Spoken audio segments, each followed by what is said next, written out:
All right. Hi, guys. I'm Alex Pape. And this is Riley Romacker. Smiley. Smiley for short. He's a 14-year-old local rider that's been riding and doing a little bit of racing in the local area. He rides for both Wheels Up and the NICA team. So I guess let's start off with the first question. Yep. How long have you been riding? So I've been riding for a year now, actually. I started on Christmas Day. I got a brand new bike. It was just a Rocky Mountain hardtail. It was actually a pretty nice beginner bike, but I absolutely shredded that thing until I broke every part on the bike until my parents were convinced I needed a new one. So I got my use out of it. It was a lot of fun, but it took up mountain biking for me. Yeah. And that was your first bike? Mm-hmm. Yeah. Did you ever ride before that? Like, just I mean, growing I up, would or? be a casual person, just ride on the street once in a while. Yeah. I mean, basic stuff like that. But once I got that bike, I started taking it seriously. Yeah. But riding seriously for about a year, hitting all the local trails and stuff. Mm-hmm. Awesome. So you ride for both Wheels Up and NICA. I guess first off, which is your favorite? So I'm more of an enduro person. Wheels Up Enduro is more my favorite because we can throw jumps we can throw whips on jumps and stuff like that. As in NICA, it's a lot about speed. Super great for fitness. That's the main reason I do it. I just got a new XC bike too, which is gonna make the season way more fun because I raced last season on a Bronson, which is an enduro bike. So that didn't go too well, but definitely enduro would be my favorite one. Yeah. In terms of like meeting people and meeting friends, you think that's going pretty well in those things? Like, are you able to meet people? And of all sports to do it, this is probably the best one. Everyone always wants to talk. Everyone's always having a fun time because everyone's in nature. The nature is like the best thing you can do with yourself. So definitely, most of my great friends are just all mountain bikers, and I met them from NICA and Wheels Up. Awesome. Do you do anything else besides bike, or is this kind of your only extracurricular activity right now? I mean, I weight train and like run every once in a while, but I mean, mountain biking is my thing. You know? You don't play any other sports or anything? No. Mm-hmm. Awesome. Now, would you say biking in general has made you a better person? Definitely. That's a random question, but I mean, definitely because you can, you feel way more empathy because when you start at something and you absolutely suck, especially at mountain biking, because it's such a process to like actually be able to like ride down trails and look good at it. Like when I see a beginner, someone like on a lot of other sports, people just kind of like laugh at them and stuff like that. But like I can really feel empathetic to like newer riders and all that because I've been in their stance, you know. So I've definitely became more empathetic with doing mountain bikes for sure. Yeah. Do you now? Obviously, you're riding a ton right now. It's the only thing you're doing. Do you see yourself kind of pursuing your future in this type of field, or? For sure. Yeah. I mean, it's all I do. I mean, everything in my life is got to be something with mountain bikes. So definitely, my main goal would be to professionally race enduro, which that's a pretty high goal, but that'd be really sick. That's like my main life goal, but it's not going to be easy to do that. But I started at a young age, so yeah, that helps. That going for you. You're only 14. You got a long way to go. Yeah. Yeah. Awesome. So obviously we have a lot of local trails in the area, a lot of good ones. Do you have a particular favorite? Well, it depends on the genre. I'd say for jumping and stuff like that, the Bluffview, like at the top, what was it called? Bluffview Trail or something? Yeah, it's Bluffview. Bluffview Park. If you start I guess Bluffview Park. Yeah, I'd say Bluffview Park. That's where they get some fun jumps. They got like a whole flowy like green section, loads of fun. I'd say it's probably like maybe like 3 minutes of downhill, something like that.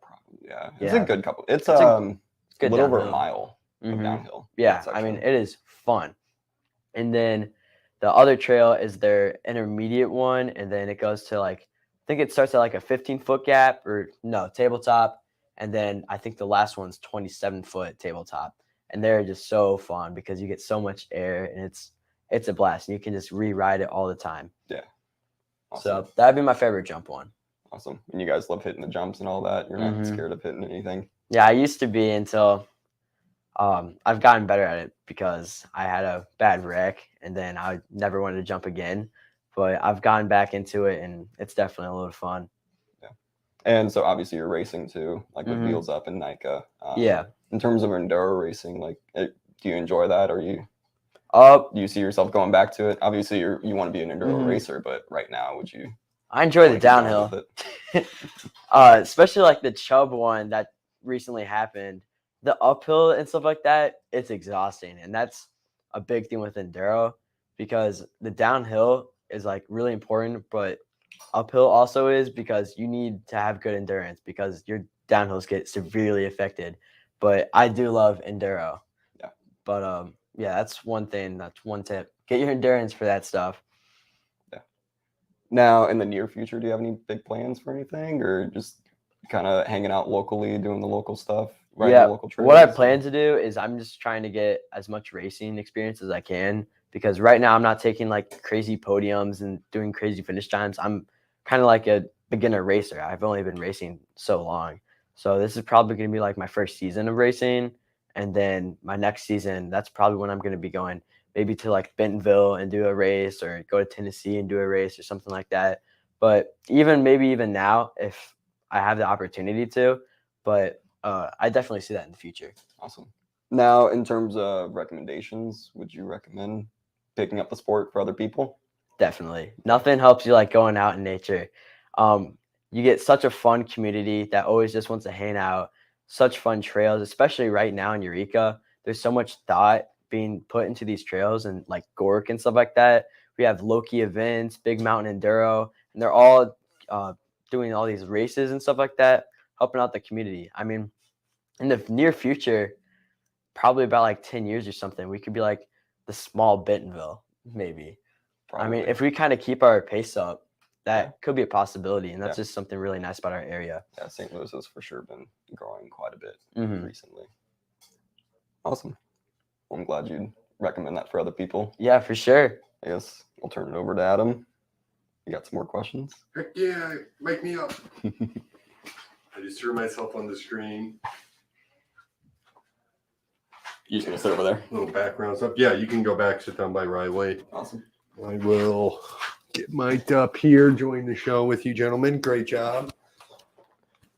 Riley, you speak very well, Thank you. which is why we have you working at the shop. You're great with talking even to adults, which is Mhm. cool. You're probably better at talking to adults than kids, I would say. Yep. It's easy. Like, there is one of your little brother's friends came in earlier, Mhm. and just you talking with him, it seemed like there was a little bit of awkwardness there, which It is was extremely. hilarious because I watch you talk to like 47-year-old lawyers about bikes and what they should buy and stuff with no problem. So yeah, and yeah, I think you guys kind of touched on some of the really cool things, and there's a reason why you're 14 and why we hired you at the shop. You always joke about being one of the most mature people here. That's probably 100% true. Yeah, and I think and kind of what I want to get into for we're about 10 minutes in, so we got 50 minutes to talk and really explore things. But for me, I think this podcast would be good for either parents listening, or maybe other dudes that or young girls that want to get into riding mountain bikes or whatever else. So that's kind of where our focus will line up at with stuff. But just kind of a little bit more background.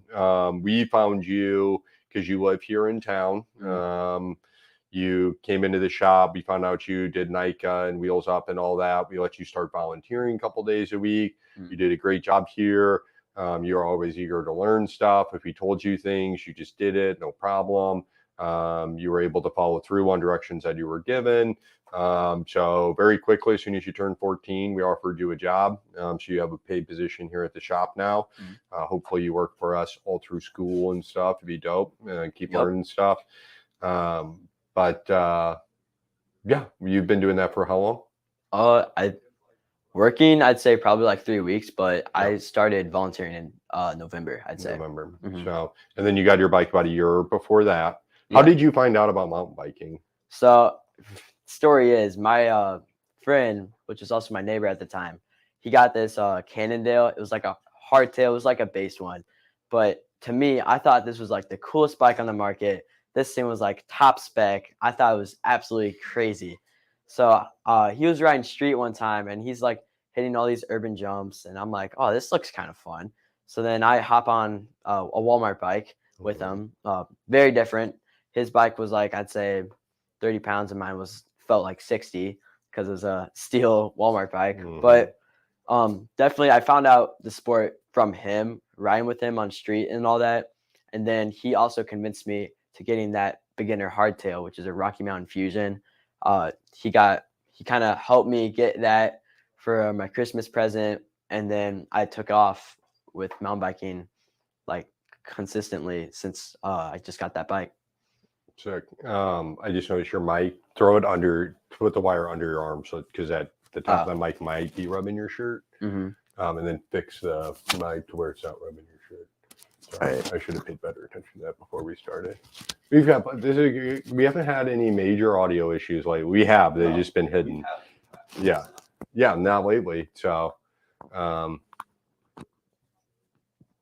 that'll work. That'll work. Close enough. So, how did you convince your parents? Like, so your parents obviously bought you a Walmart bike because you were like, when you were a kid, you were like, I want a bike. Your parents were like, oh, he wants a bike. So they go down to Walmart, buy you a bike. Common thing everybody's parents do. That's obviously not going to work for mountain bike trails. Not going to work if you want to be on the NICA team or do enduro racing. Parents are going to have to invest a little bit more. So we're talking about going from like $150 Walmart bike to kind of bare minimum, like $600, almost $1,000 for bikes and stuff. What did that conversation look like with you and your parents? As far as how did you explain to them, like, hey, this bike's not going to cut it. I want to be able to ride. So I took it up gradually so they could kind of tell. Once they got me that Rocky Mountain, well, I originally had the Walmart bike, and I'm like, hey, look, this isn't going to cut it. I mean, my dad mountain biked like years ago when it was like way smaller, like in Greensfelder and stuff like that. He kind of gets how it went like at the time, but it's definitely changed a lot since then, which was like, yeah, we're going to have to step up to the Rocky Mountain Fusion, which is Fusion 30, which is their beginner hardtail bike. So I got that. And then they kind of found out I needed a new bike after I broke everything and had extreme neck pain, back pain, every type of pain because I broke my fork. So I was not racing. I did one race on it, but I'd be riding like enduro trails on like basically a fully rigid bike because my fork wouldn't work.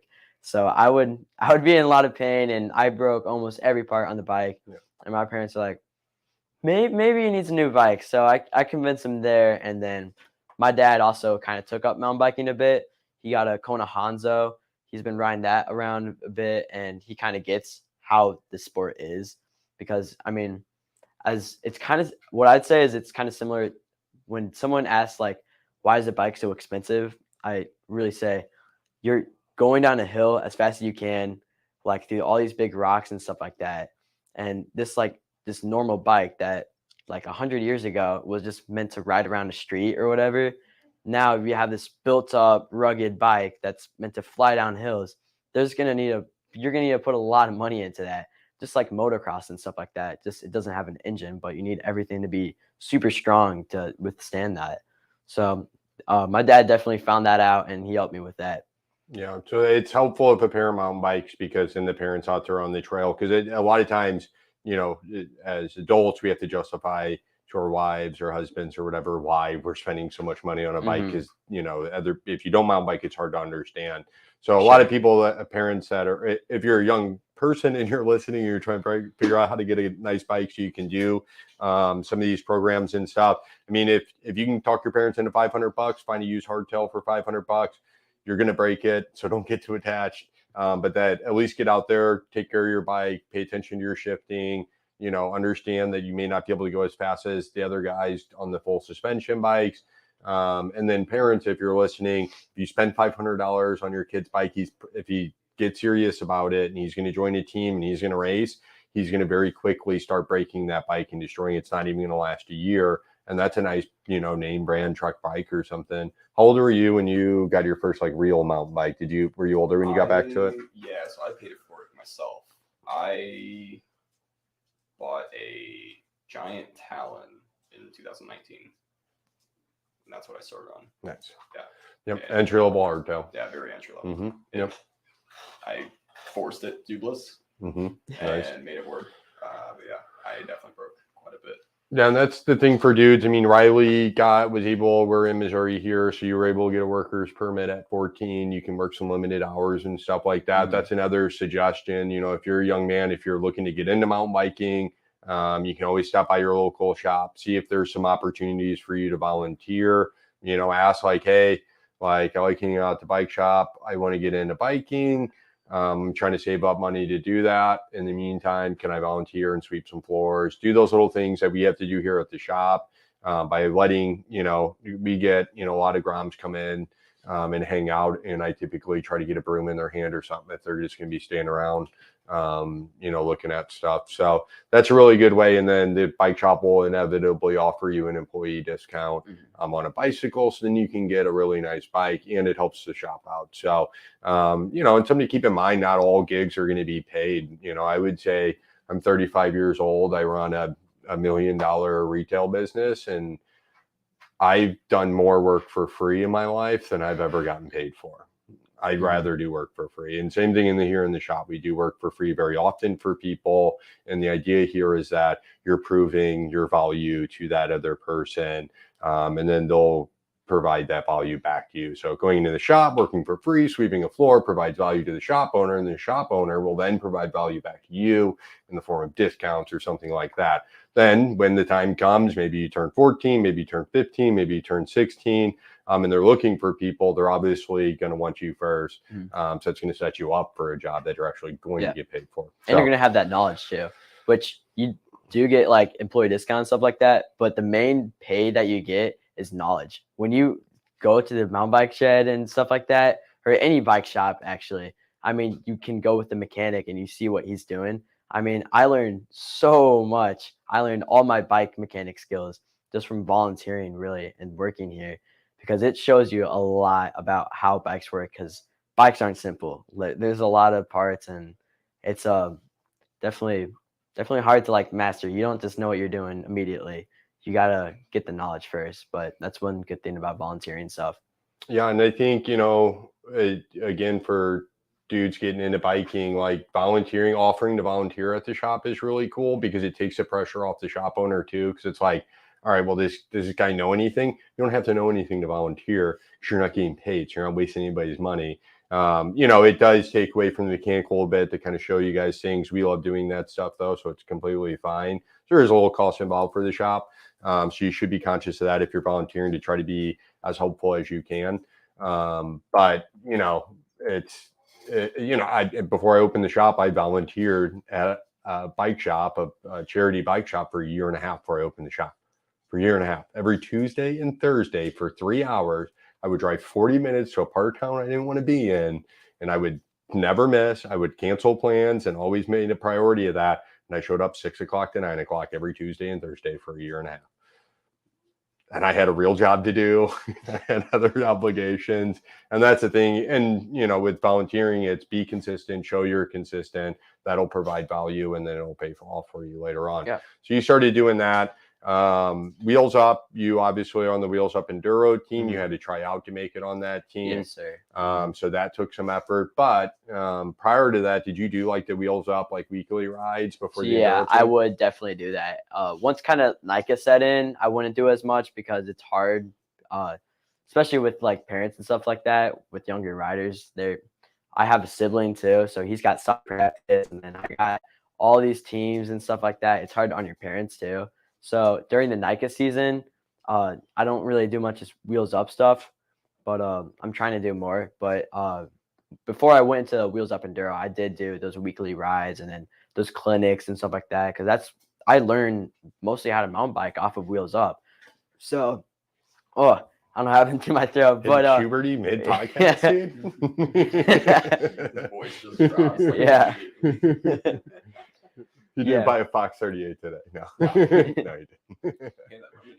Right, it's in here. Yeah, I might hit puberty when I buy that bike, or I'll go the opposite way. My voice will just drop like, "Oh my god." So yeah, cool. So that's something, you know, for, you know, and I think a lot of kids too, like, you're lucky your dad got into biking. Not everybody's parents are going to be mountain bikers. A lot of kids who mountain bike, their parents are mountain bikers. But there's a lot of guys getting into it now whose parents don't mountain bike. They have no desire to mountain bike. They've never done any cycling at all. You got lucky. You only had to kind of ride your hardtail. How long did you have it? 6 months, a year? I'd say, yeah, like 7 months or so. Yeah, until I 7 broke months. Everything. But then your dad was out there riding, so he was Mhm. experiencing the same thing. So then he was able to invest a little bit more. Do you remember how much your Bronson was? Like not cheap. Yeah, over $3,000. Yeah. I'd say. Mhm. And that's a 160 mil travel bike. Yeah, 170? 160, 150. 160, 150. Mhm. So you were lucky to be able to do that, which is really awesome. I forgot where I was going with that. It's an expensive bike. Yeah, expensive. Yeah, bike. so you don't have to do that. Mhm. And you know, you're a really great rider. You're super dedicated to the sport. But even if you're getting into it, I don't care if you're 15 and you're just getting into mountain biking, you can join NICA without getting into specifics about any teammates or anything like that. I would assume on your NICA team, you're on a really good team. So it's a bad Yeah. example. You're on the Rockwood composite Mhm. team, Yep. just full of a bunch of aces. Yeah. You guys have some really great coaches as well on that team. Yeah, so. we got like probably 30 coaches, but this season we got 60. I think we got 60 riders this time, Sick. which I mean, I'd say probably like the ace riders and stuff like that. We probably have like 15 of them. Mhm. And right now, like we're actually being coaches. So not like official coaches, but Mhm. kind of like handymans and stuff like that. Yeah. So that's one cool thing about NICA right now. But with NICA, there's not that much like aces and stuff like that. It's a lot of beginner people coming into the sport because you learn a lot throughout the season. And it's a pretty good deal because you get a lot of practices, included races, all that stuff. I mean, do you know how much it costs? I don't. I think it was No. I think it's like 450 or something. Okay. But I mean, You practice once a week? no, I think it's 3 times. Yeah, Three three times times a a week. week. And then like the whole summer, Nice. included races too. Yeah, 5 races throughout the state, and that's typically how it's going to be wherever you are, or anybody in the United States. You're going to have about 5 races in a season. I think you guys have like a co-op race where you guys race with the Arkansas kids down in Springfield for one of your races this season. But, Maybe we're changing all the races, so I don't know if it's. oh, I know why I not brought yet. up your big, nice, expensive Santa Cruz bike. My point was that you don't have to have that bike to be NICA and to start getting your foot in enduro racing, Yeah, to for get sure. your kid riding, or to get yourself out there riding and start meeting like-minded people. You know, kind of the same way you mentioned, like all my friends kind of ride mountain bikes or into the same things. If not, I don't have anything to talk to them about. I think it's cool that you're able to do that. Did you say how you found out? Oh, for mountain biking, your buddy had a mountain bike. Yeah. How did he find out about mountain biking? Is it that mountain bike? He does motocross. Okay. So that's it. those Yeah. motocross guys that hop on mountain bikes, they just Great transition for yeah, fitness. great Yeah. transition and just makes me look terrible, Yep. especially on jumps. Yeah. So yeah, but you don't need the nicest bike in the world for NICA. Mhm. You just bought a hardtail. How Yeah. much did you pay for a hardtail? 1,000. Okay, for a nice used hardtail, it is a really nice hardtail. 24 pounds. Yep. It's So really that's nice. a super high. That was the bike you chose. I don't think you would have. That's the best thing you could have imagined for what you were looking for. So top end, you could spend $1,000 on a used bike, get your kid a really nice NICA racing bike, or even a $500 used bike is going to be a nice NICA racing bike to get a kid started. So that's really awesome. There is a wide range of it. Have you done any of the non-biking stuff with NICA? Have you done any of the orienteering or any of the trail work days or anything like that? I have not done that, but I'm planning to because we're kind of becoming more like coaches, like young coaches, I'd say, because we're returning athletes. So we have, I'd say, probably like 45 other kids, and I'd say probably like 20 to 30 of them are new. So these are a bunch of new kids, huge team, and I'd say we have like 20 official coaches. And to become a NICA coach, it's like you pay money to volunteer as a NICA coach. So, I mean, not much people want to do it, but we have like 30 of them and they're all really, really cool people. The fact that someone would want to volunteer and help out all these kids and stuff like that. And you also have to get certified and stuff like that. So now that there's so much riders, you're going to need some assistant from us. So that's what we're doing right now with NICA. So I'm guessing not just with NICA practice, I'm probably going to be doing probably some trail builds and doing some NICA meetings and stuff like that. Sick. Yeah, that is kind of cool. You know, and the same reason why your coaches do it, you know, I think when you like doing something like mountain biking or you're passionate about it, you want to kind of an important thing for men is that we pass on knowledge. So that's a big part of being a guy, is like telling other men how to do things. So yeah, that should be really cool for you guys. And the sport's going to be in a big growth phase here in Missouri for the next couple of years. So it's going to be really key that, you know, there is guys that are on the team. And what's neat about mountain biking, you know, and kind of thinking about maybe some parents who are nervous about sending their kid or signing their kids up for a NICA league, something like that. You know, like you said, having mountain biking has kind of taught you empathy. And it is something you learn on the trail, because you fail so much. Even as you get better, there's still going to be things. If you could ride everything out on a trail, it would be terrible. Like, that would not be any fun. And I keep losing myself on the camera. And it would just get boring really fast. The fun in mountain biking is that you can't ride everything first time, or everything doesn't go right, or there's a problem out there. And really the most enjoyable times is when your bike breaks down and then you got to do a 4-mile hike out, or you have to figure out something to make it happen. Or, you know, you've been there where you're dying and somebody kind of gave you that extra little boost to keep you rolling. So it's a really good environment, especially, you know, I think a lot of times with team sports, there's a lot of pressure on kids and stuff like that. And while, you know, mountain biking is going to get kids with other kids that kind of have similar interests, enjoy doing the same thing, but there's not as much pressure there. It's a little bit more of an encouraging example. Have you ever, I mean, what are your feelings towards how everybody kind of helps out the guy who may not be as fast or might be newer? Yeah, I mean, there's no pressure. A lot of these coaches, I mean, especially for like Wheels Up and stuff like that, also for NICA, they're really good riders, and they've been in the industry a lot. So they know these beginner riders and stuff like that, they aren't going to be able to do all this crazy stuff that maybe like these aces do and stuff like that. There's no pressure at all, because it's way better to roll on your bike than roll in a stretcher. So that's what I like to think of it. Yeah, no, I agree. And it is cool. And, you know, you're only a beginner for so long. Like that beginner phase doesn't, if you're practicing 3 days a week, you're not going to be a beginner after 3 months. Nobody's going to remember you were a beginner 3 months ago. So get out there and do it. For the NICA stuff, do you have to have, I guess, a minimum of like a 24-inch bike? You have to be in like 6th grade, 7th grade. Yeah, probably. 6th grade, 24-inch bike. Yeah, something like that. But basically, there's not much limitations. Just have like an okay bike that's going to roll, and then just a good mindset. Cool. What else do I got for you? What do I want to ask you about? There's so many things I could possibly ask you. Wheels Up Enduro. I know, Wheels Up Enduro. How do you think of the first couple races and stuff? It is fun, especially when you have like a team and all that. Did you do an Enduro race before this season? I've done, before this season, I did the St. Gnarls race, which is kind of like the end. I'm just like, I want to do an Enduro race. I did St. Gnarls. That's probably like my favorite race. Cool. I mean, being able to like shuttle, I think, Matson, Klondike, and then we did an urban stage. It's the only race out here, Enduro race at least, that has an urban stage.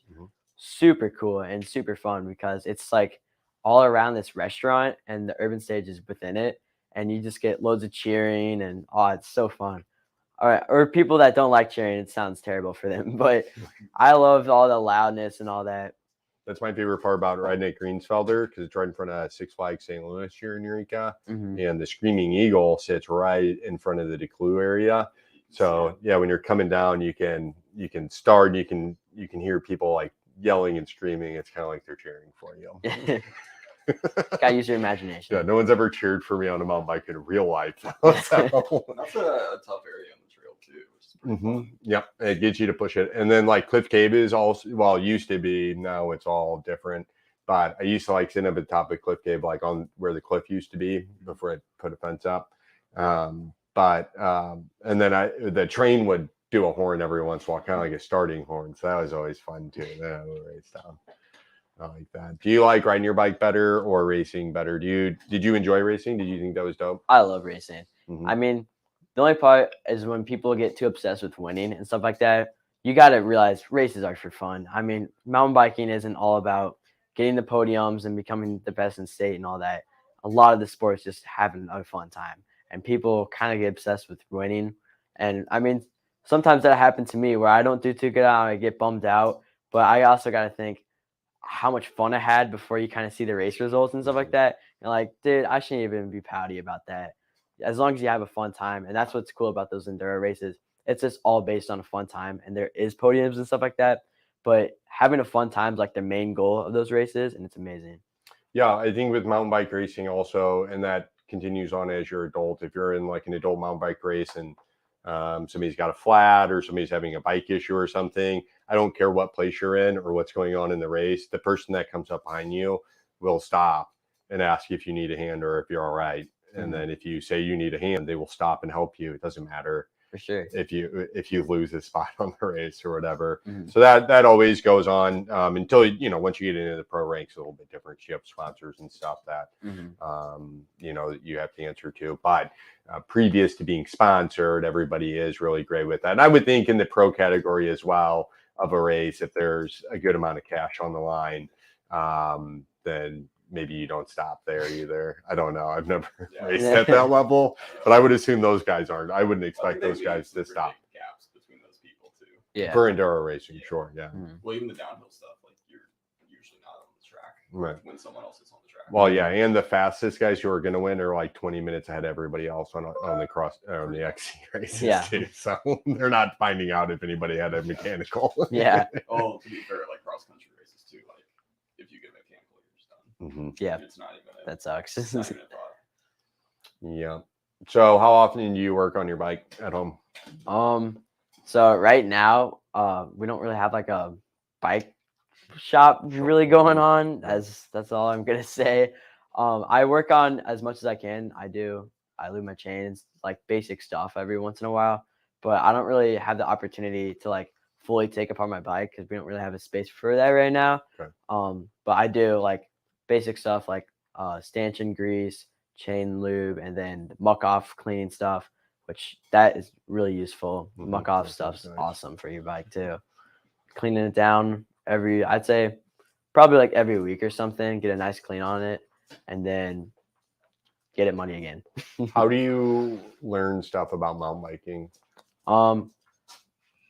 I'd say probably just going with riding with better people than you.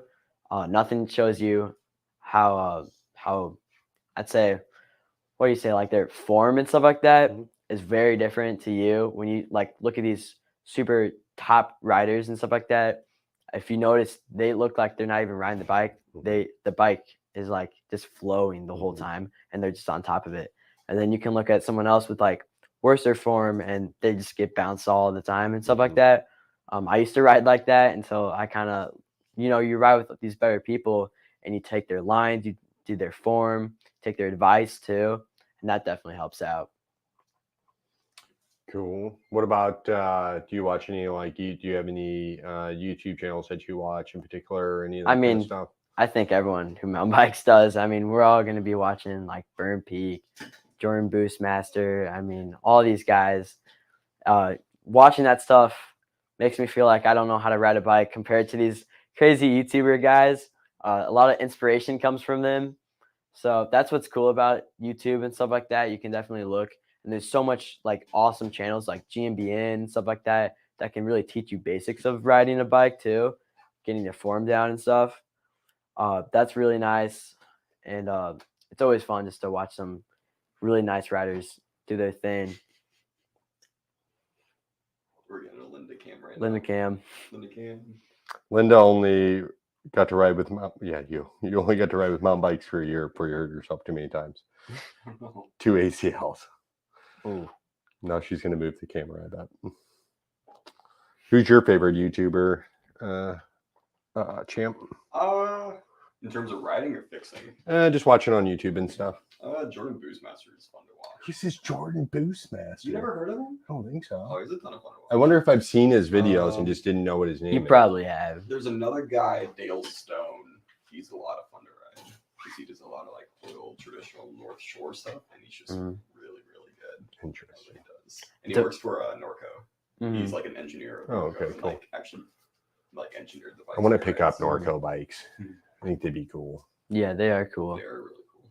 There's also people like Sam Pilgrim who you just watch and you're like, Yeah. how do you even Like How I do you saw, wake up in the morning and I know. survive life? in I general? don't even know. I mean, his like one of his recent videos, he went on like this really crazy like jump line on a steering wheel Mhm. bar. Yeah. I'm like, Not handlebars. And he does- He's just using a yeah, steering he does a wheel. backflip. Yeah. I'm like, I can't believe people can do this. It's crazy. Are you into like trying to do tricks and stuff like that, or you just want to? I'm very cautious because I don't want to get hurt again. I got so scared when I like absolutely ate a tree off a whip, off a jump when I did a whip into a tree. Definitely found out how molts work and the rear likes to come out a lot, and I wasn't ready for that. Whipped myself into a tree, then didn't jump for I'd say probably like 4 to 5 months. Then I finally got back into it, but I'm taking it slow.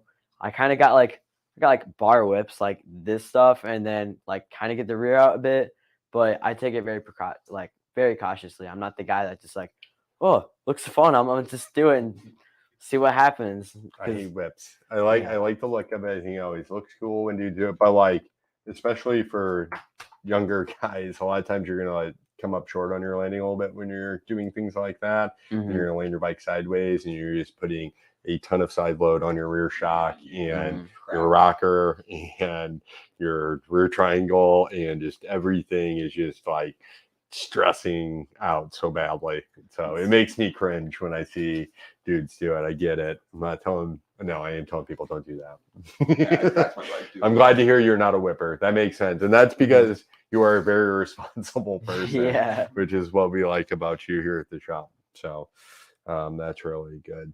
How many of your friends do you have any?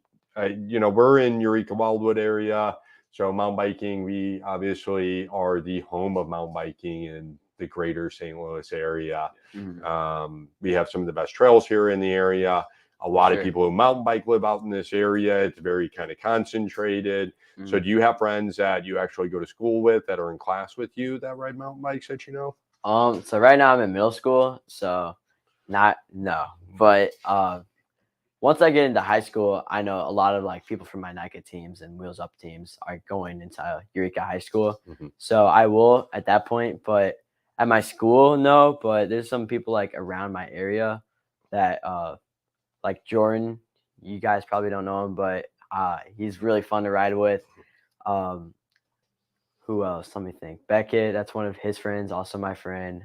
I mean, just a bunch of guys, and there's loads of group chats and stuff like that because everyone's local and everyone just wants to ride with each other. So that's what's cool. So your parents, you're 14. Mhm. If you're going to go ride with a buddy or something, do you guys take an adult with you? What happens? No. You guys just go ride. My Just parents free. just dropped me off. They're like, "Don't kill yourself." You got a And cell phone. yeah, I got a phone. If I didn't have a phone, that'd be pretty dangerous. But especially where we usually go is like Bluff View, like the park, and we're not the only people there. Like it's not like cross country where you're kind of just out in the middle of nowhere. Like you're hitting these jumps, and there might be a possibility that you get hurt more because you have people watching you. So, and when people watch you, you gotta show off a bit, But definitely you're not by yourself if you wreck. So that's what's really cool about that type of stuff. Yeah, it's something to keep in mind if you're going to be a younger dude out riding, especially if you expect your parents to drop you off somewhere. We are lucky. Bluffview is probably the most popular trail network here in the greater St. Louis area. I can't think of a park that Castlewood, but as far as mountain bikers go, and hikers and stuff, it's always packed full of people. But Bluffview is definitely the most popular mountain bike trail in Missouri. Probably. Yeah, I'd That say would be so. fair to say. That's probably Mhm. good. Yeah. Right here in Eureka. Bluffview is zombie. Yeah. We're lucky. There are some trails. I'm sure you're probably going that way, but like Chubb, if you take a bad day on that, like you won't see a single other person. So Right. You get hurt Yeah. on that. Yeah, you're by yourself. And it's just more dangerous for younger people. I mean, obviously, you look like a young grown man, so I think you'll be all right. I don't think there's stranger danger too much to worry about out there. But there are creepy people that could potentially be hanging out in the woods. So if you are a young person, if you're not being accompanied by an adult, A, stay on your bike, keep moving, don't stop and talk to people. B, pick trails that are going to be popular. I mean, like, I go out on any of these local trails, I know everyone who's on the trail.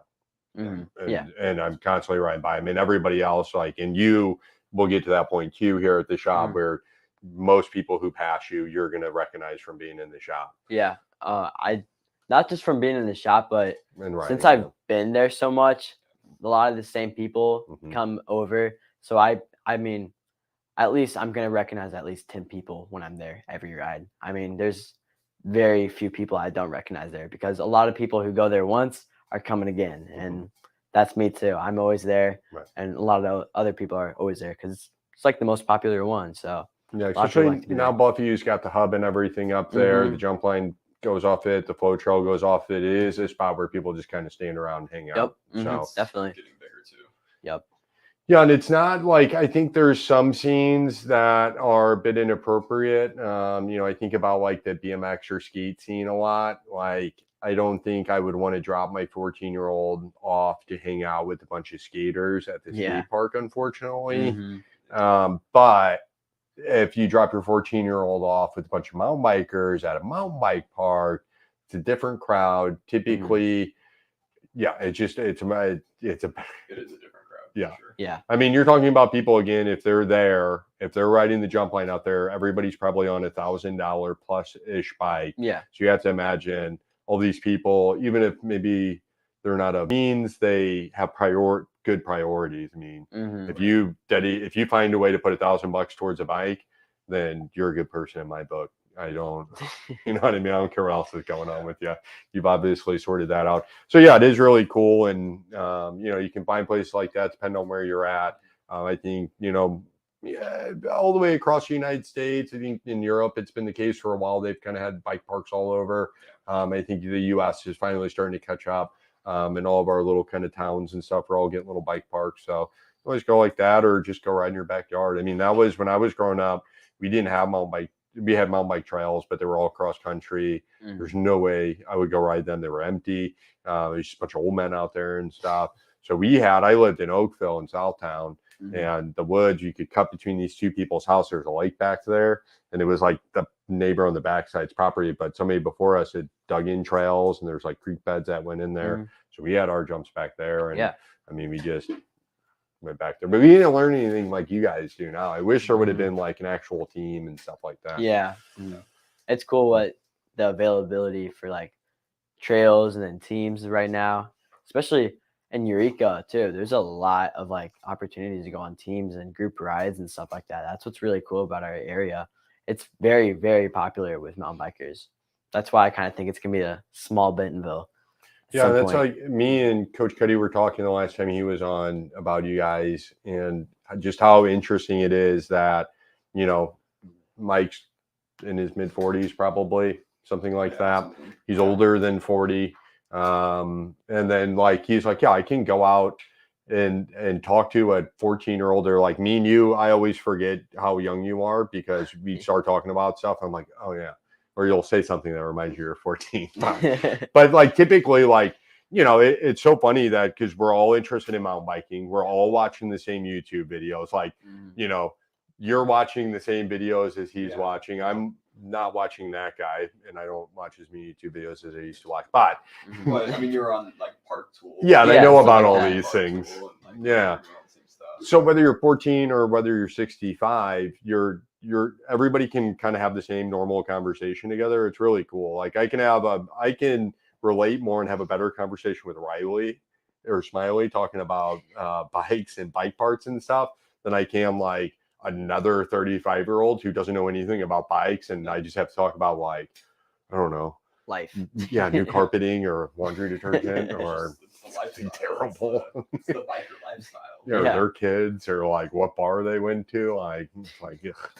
So no, I think that's really cool. I think it's neat that, and it allows guys like you know, you're a little bit, you know, and you'll probably hear this for the rest of your life, being wise beyond your years or whatever nonsense like that, or an old soul. But it is cool because it does allow younger men to have positive influences with older dudes that are doing the same things they are. You can kind of, you know, teach with some examples and stuff like that. Yeah. So I like it a lot. I think it's super cool. I think it's a good way to get young men into the sport. And, you know, like I played team sports growing up. You know, I was at a Catholic school, so I played soccer and basketball and baseball, and we have like our 8 kids from our class. We were all in the same team all the way through, and played hockey and stuff too. But team sports, and I love my coaches, and they, I could still tell you all their names, and I could tell you, I know exactly what their voices sound like when they're yelling.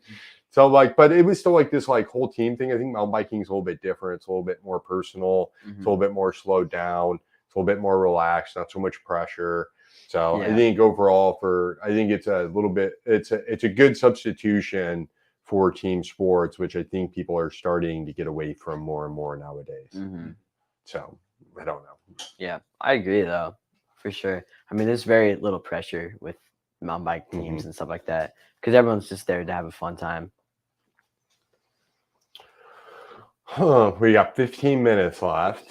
Don't want to get crazy or like 10 to 15 minutes with any new conversation of any kind. Crashes. Oh, yeah. What's mountain your worst bikers can crash on a talk bike? all day about crashes. What's your worst crash on a bike? The one I default to all the time is my when I whipped into a tree. Right. Basic. Yep. What did you do? And what hurt? What ended up getting injured? So I basically tore the skin off here and here, Okay. and it was just like raw.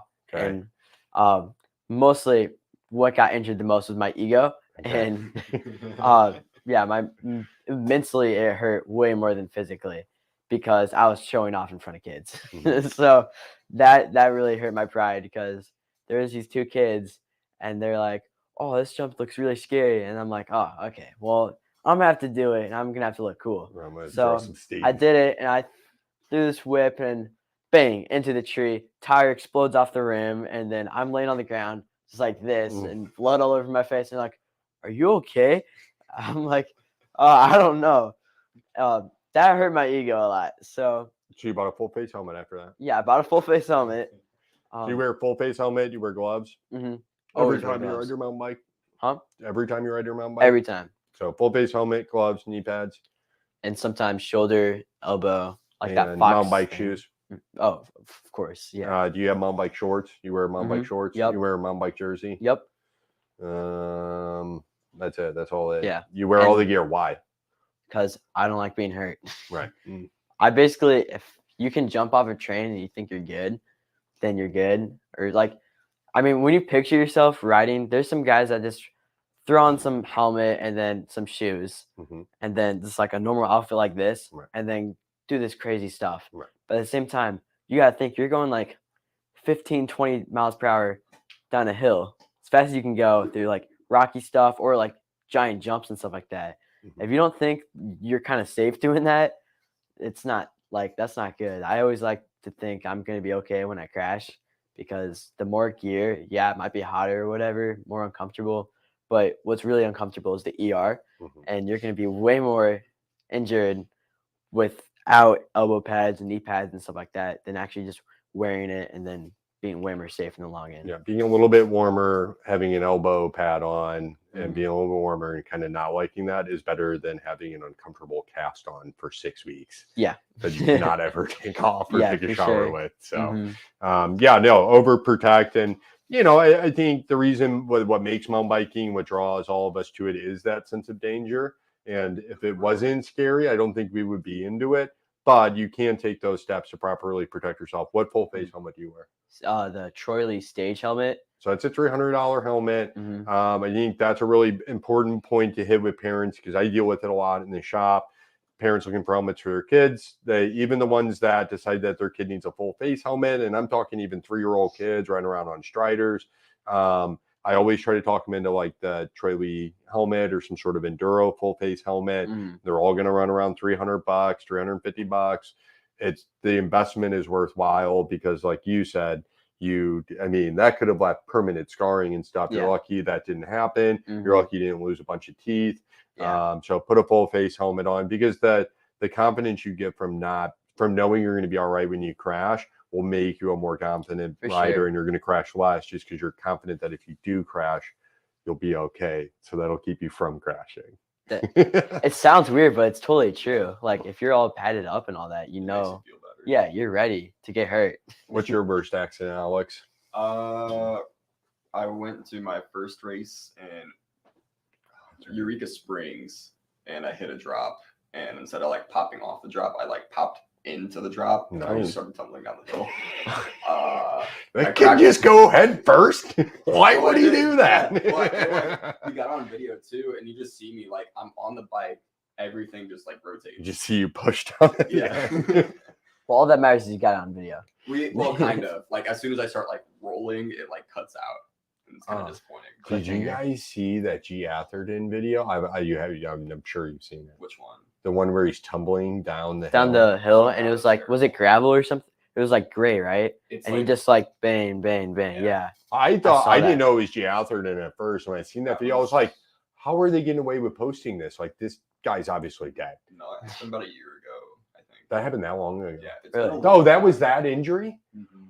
Oh, He's been recovering that for a long time, but he's That's right. I remember that happening. yeah. Mhm. That was a But they long didn't time. release the video. Yeah, they released like a full YouTube short on it, just like highlighting the whole thing, like their Mm. whole thought process. But now it's just like, making its rounds.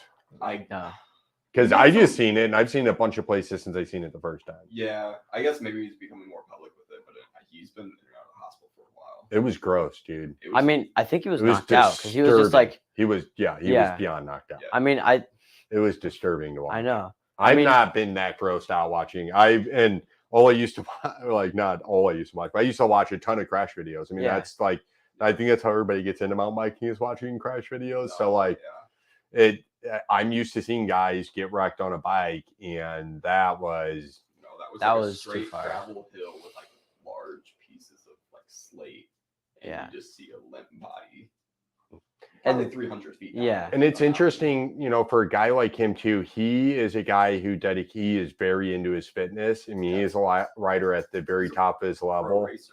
And he has an insane fitness regimen, and having your body in shape and being fit is going to help prevent injuries as well, even if your brain shuts off and your Yeah. body's just left to its own devices. But yeah, dude, that was so friggin' gnarly. Yeah. The scary part is when it's like he's barely rolling, but like he's like fully out, and you just see him like slowly keep on. tossing, Oh, it was bad. Well, and the interesting thing is, and I think protection is really important. I think if parents are going to invest in a $500 to $1,000 bike for their kid, they need to invest $500 to $1,000 in pads. It's no different than if kids playing hockey. You don't want to buy them some crappy helmet. I don't even know if they make crappy hockey helmets, but you want to get them a name brand Bauer helmet or a Jofa or whatever it is. Get them So- something that they want to actually wear. Right, and something that's Yeah. gonna be comfortable, look cool. Yeah. Like even if it costs extra freaking money. Like, Well, like people try to wear like moto helmets, yeah, terrible. riding mountain bike, which works. No, Which that's actually it does not work. it It's doesn't- terrible. Well, it just doesn't bend at all. No, it doesn't Yeah. bend. It makes No. you hot. The hotter you get, the more mistakes you're gonna make, more likely you are to crash. And then when you crash, you got twice the weight on your head than you should. So that force plus mass equals velocity or whatever. Equals pain. The heavier something is, the faster it's gonna get rolling, and Yeah. the more force you're gonna hit an object with. But the nice thing about mountain biking, different than if you're just riding around on the street or if you're doing some other activity, when you do crash on a mountain bike, typically there's going to be bushes, it's going to be dirt, the angles you're going to hit at are going to be sloped. Even if you're in a rock garden, you could hit the wrong end of a rock garden. But even if it's like a slab, it's angled, it's smooth, so that force is going to dissipate some. I've never had a serious injury on my mountain bike. All my serious injuries have been doing other sports to like rest or relax from mountain biking, and then I hurt myself doing other crap. So yeah, I mean, if you're a parent, you're worried like, oh, I don't know, it seems too dangerous, I don't know if I want my kid doing this, give them the proper equipment and you won't get hurt. I mean, I could fly off my bike at 15 miles an hour, fully padded up, and I'm going to land in a bush and I'll be fine, or I'm going to grab a tree, or so And I mean, that's the point of helmets and pads, and like, I mean, you're gonna crash at some point. right? Yeah. no, and it's the confidence, and that's why I tell people all the time about I mean, obviously in Riley's case, it saved his mouth, but even if you're not hitting your face, like just knowing you're covered and knowing you're protected is going to give you the confidence to, tuck or whatever else. So For sure. I don't know. That's it. We're at 54 minutes, 34 seconds. Riley, parting words of wisdom as a youth mountain biker, as our leading expert in youth mountain biking. Our only expert in youth. Yeah. Mhm. Our best Premier and- expert in youth. You're our mountain bike shed youth correspondent. our mountain bike shed, NICA Star. Yes, Like a star. NICA Star. What position did you get in your last NICA We don't race? talk about that. Okay. I did the 18. And like Listen, I you don't said, need to answer. When yeah. we asked you earlier what you liked about NICA, He's and you said it's not about winning, we knew. Yeah. No, you are a really good rider. You are really smooth. Yeah. You know, and you were definitely not on the best bike. Well, it was a good bike. It just wasn't a good For cross that. country bike. Yeah. Yeah. You weren't on the best bike for that. And yeah, you've got some work to do. Yeah. So, Well, this You'll get season there. I want a XT hardtail. So nice. I got, actually got a good one. yeah, it's actually light. And you're So flipping in. yeah, I'm getting that too. Did you get to try your new shoes on yet? Have you put them on No. at all? I can't get I gotta mess with the pedals because the pedals are like seized on, and I don't want to ruin the crank arm threads. Your pedals are seized on? Well, I bought it used, so Oh, they were already on. yeah. So Hopefully they're not and cross-threaded. it's not race face Chester, it's the Fuker ones, which are the knockoff race face Chesters. So Awesome. I know. Why do people put Fookers on? I don't Those know. are cheap on Amazon. Yeah. They're like $20 on Amazon instead of spending $50 on a pair of Chesters. Right. Yeah. Mhm. It's not that much cheaper. No, it's not.